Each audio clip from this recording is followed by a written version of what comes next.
Welcome back, everyone. Michael here with Offshore Citizen. Today I'm going to discuss with you a subject, I guess you might loosely call it, what are the best business opportunities out there in 2021?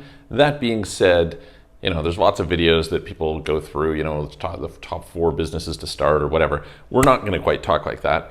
Instead, what I want to discuss is something which is more interesting and plays into a bunch of what we're talking about in some other videos, as well as kind of some of the opportunities in this channel, which is understanding the changes within the world. And so I'm going to discuss basically how is the world changing, and based on how the world is changing, what opportunities is that presenting at the moment and going forward, as well as kind of some of the kind of broader context. So we're going to talk about that today. I hope you enjoy it. Before we go on to that, I guess I would ask you guys if you have some ideas of your own. You're saying, hey, listen, here's the trajectory I see the world in. Here's how I see the world changing. Here's what I see as the opportunities coming out of that. I would love to hear what you guys have to say about that. If you want to put it in the comments below, I will check those out, and hopefully we're going to find some cool ideas and we can share them with other people.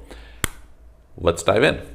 Before we do, if you haven't already, please hit the subscribe button, nail the notification bell. If you would like help with international structuring, with relocating abroad, or with setting up your business to pay the lowest legal amount of tax possible, opening bank accounts, setting up companies, getting residencies, citizenships, please reach out to me. You can book a call at comedy.com/Michael-Rosmer. There's a link in the description below, or send us a message on our websites, offshorecitizen.net or offshorecapitalist.com. Okay.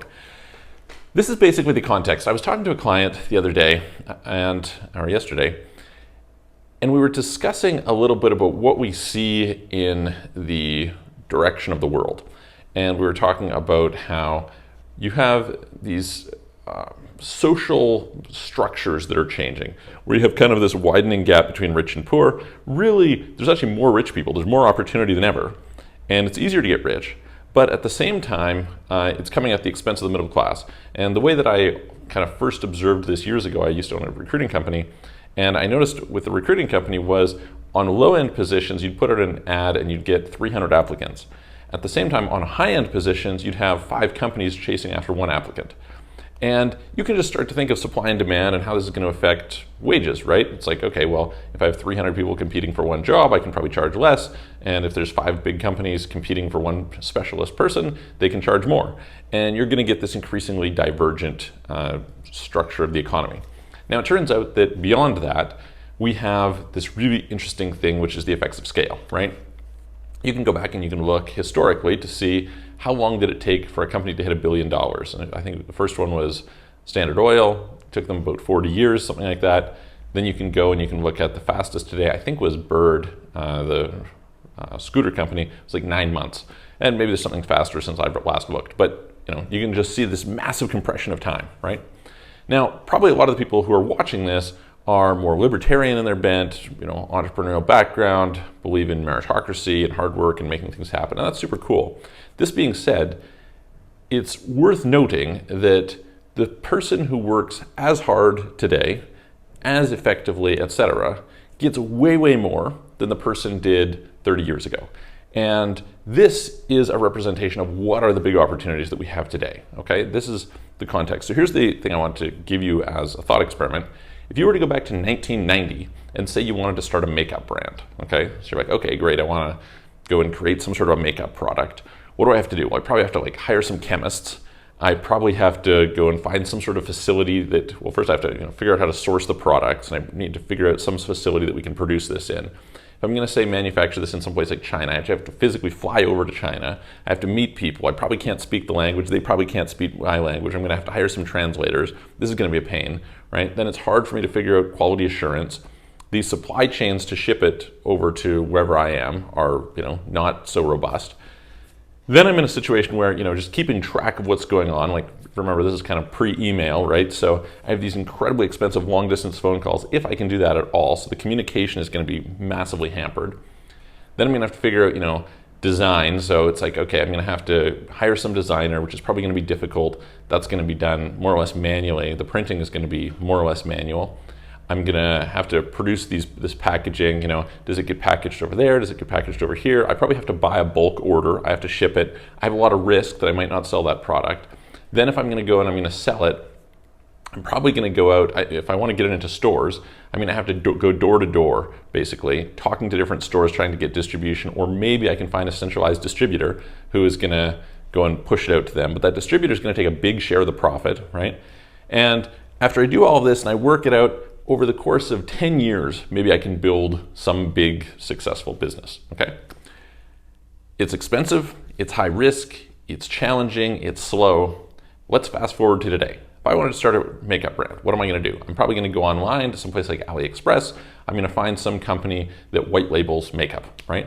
I can say, great, you guys have makeup. I'm going to give you some variation of some formula that I want. I'm going to go on Fiverr. I'm going to get somebody to do some graphic design for me, make some cool stuff up. I'm going to grab Shopify, create a Shopify store, sign up for a Stripe account, have that done. Perfect. Now I'm going to go and I'm going to go onto Instagram. I'm going to hire some influencers. I'm going to start selling. I'm going to get these guys to drop ship directly to the customers. And I can more or less build this brand in about a week for almost like very little in terms of tangible cost and with very little staff. Okay, very, very fast. Now, notice, these two people could be the same people. In fact, this person here, the one from 1990, might be more hardworking, more tenacious. You have to be. Like, that's a tough environment, right? And this person here can build $1 million company in a short period of time, whereas this person here takes them, 10 years to build $1 million company. So that just is like a completely different environment. And we owe a lot to that opportunity, right? So for me, in kind of the last year and a half or so, I kind of looked at it and I was like, I was incredibly stupid every time I didn't have a business that was online. Whatever you want to say, if you're not online, it's just a crazy thing to do because you have access to this massive number of customers, right? Now, let's pay attention to what has happened. So basically, in 30 years, you had a massive compression in the efficiencies of supply chains, right? And it's worth noting that the price of makeup hasn't gone down. So that value hasn't really accrued to the consumer, right? At the same time, it's not as though the providers like Shopify and Stripe and the drop shippers, et cetera, are charging a whole bunch more than those other guys in the past were. So they aren't taking this larger share, right? But you're cutting out a bunch of middlemen. It would be previously probably, what would you do? You would say, okay, great, I'm gonna have, maybe the retailer gets 50% margin or something, then the wholesaler is gonna take maybe another 20, 30%, let's say 30%. So at the end of the day, what's left to me as the manufacturer, the producer of the brand, is maybe 20%, right? Today, you can ship direct to consumer, you just cut out those middlemen, you have all this added efficiency, and all that value accrues to the business owner. So if you're not in the position of being that business owner, then you're at a significant disadvantage compared to other people, okay? So on the one hand, you can just see how quickly somebody can go from very little to a lot like that, right? This gives you, and there's a lot of different fields where you can see this, where you can just say, hey, how easy is it to launch a business today compared to how easy was it in the past? Just by putting together these pieces that are already created, that gives you a huge advantage. What is the problem that this creates?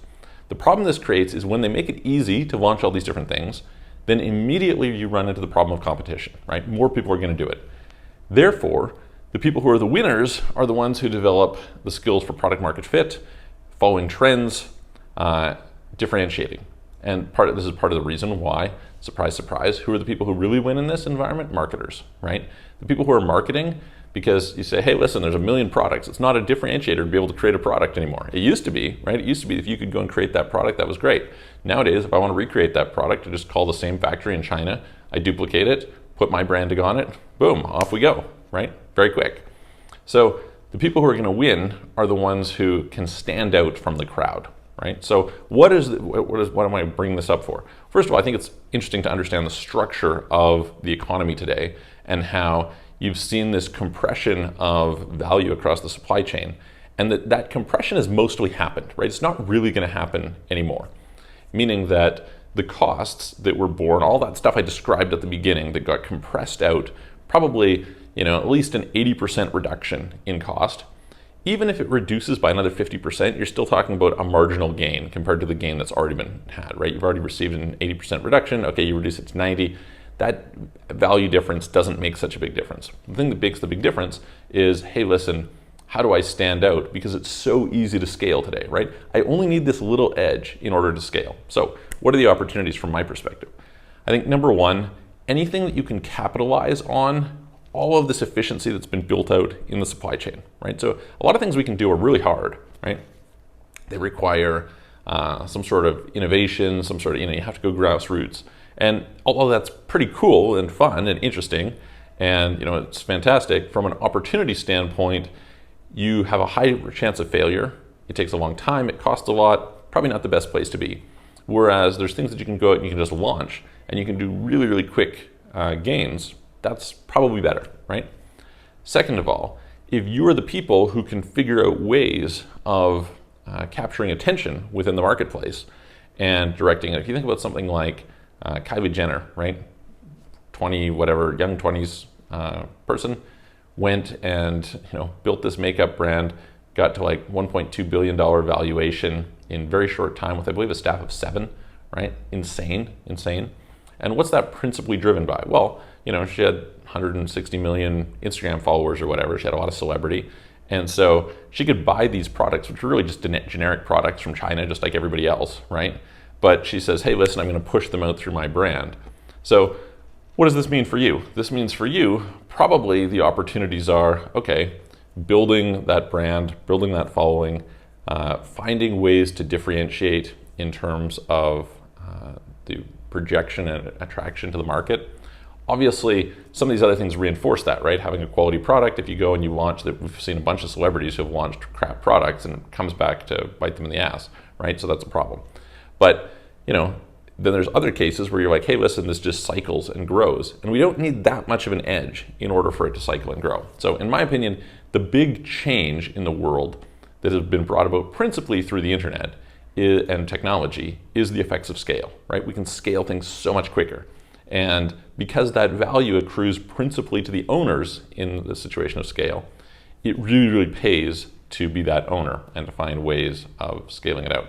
So if I was going to say that, I would say, okay, like what is the niche that I can target down in on? What are some things that I can find some point of differentiation? I can maybe be on the cutting edge of a trend, right? I can see, whether it's health or clothing or like whatever it is, there's just a plethora of things, right? You could be into music and you could be talking about some sort of specific musical genre or instrument or whatever it is. But the point is, you have a long tail of an audience, which you can easily reach. Fantastic. You have the ability to kind of be on top and gradually build this brand, which has attention and captures an audience, et cetera, et cetera. And you can build it out to so many people really, really quickly. That's just an incredible opportunity. So that is my answer to the question. So I would love to hear what you guys have to say. If you have questions or comments, you think I'm off base, tell me. If you like the video, please give it a thumbs up, share it with your friends, and I'm going to look forward to seeing you guys on the next video.